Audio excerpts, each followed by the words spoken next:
तो बच्चों, let's read a question and that is what is GEAC and what are its objectives. हमें यहाँ ये बताना है कि जीईएसी क्या है और उसके ऑब्जेक्टिव्स क्या है। तो सबसे पहली चीज तो हम जीईएसी के बारे में बात कर लेते हैं, इसके फुल फॉर्म के बारे में बात करते हैं। तो जीईएसी जो है, यहाँ पे G stands for genetic, E stands for engineering, E यहाँ पे क्या बता रहा है, engineering, then A stands for approval and C stands for committee. यानी जीईएसी का फुल फॉर्म क्या होगा, जेनेटिक इंजीनियरिंग अप्रूवल कमेटी। और जैसे कि आपको नाम से भी समझ में आ रहा होगा, ये एक ऐसी कमेटी है जो कि इंडियन गवर्नमेंट ऑर्गेनाइजेशन के थ्रू बनाई गई। इंडियन गवर्नमेंट ऑर्गेनाइजेशन या फिर इटसेल्फ ये एक इंडियन गवर्नमेंट ऑर्गेनाइजेशन है। सी जब भी कोई कमेटी क्रिएट होती है तो उससे पहले क्या होता है, ऑर्गेनाइजेशन जो भी गवर्नमेंट में है वो इन्वॉल्व होता है और फिर उससे कमेटी बनती है। तो हम कह सकते हैं कि ये उस ऑर्गेनाइजेशन का, जो हमारी गवर्नमेंट है, उसका एक पार्ट है। बट इसका फंक्शन क्या है, that is something we need to answer कि इसका ऑब्जेक्टिव क्या है। तो जो पहला ऑब्जेक्टिव वो ये है that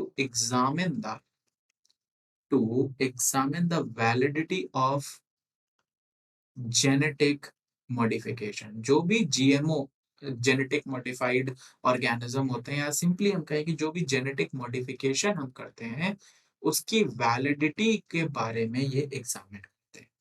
genetic modification of organism research, पहली चीज तो ये। और दूसरा इंपॉर्टेंट पॉइंट है that we can remember here is to inspect the safety of introducing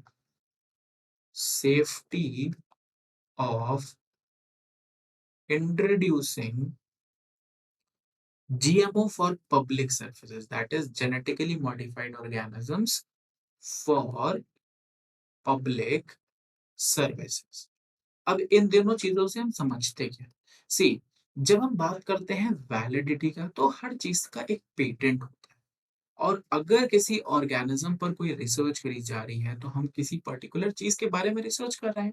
तो इसीलिए ये ऑर्गेनाइजेशन जो है दैट इज जीईएसी, ये पहली बात तो उस वैलिडिटी को डिजाइन करती है, डिसाइड करती है, और फिर एग्जामिन भी करती है कि अच्छा ठीक है, आपको उस टाइम पे रिजल्ट्स नहीं मिले क्योंकि आपने इतना टाइम कहा था, तो then you should not do that, आपको वो नहीं करना है क्योंकि वो सही नहीं है इकोसिस्टम के लिए। क्योंकि अल्टीमेटली एक टाइम लिमिट होती है हर चीज को स्टडी करने की। आफ्टर दैट वो चीजें पॉसिबल नहीं होती हैं, that is why validity period बहुत इंपॉर्टेंट।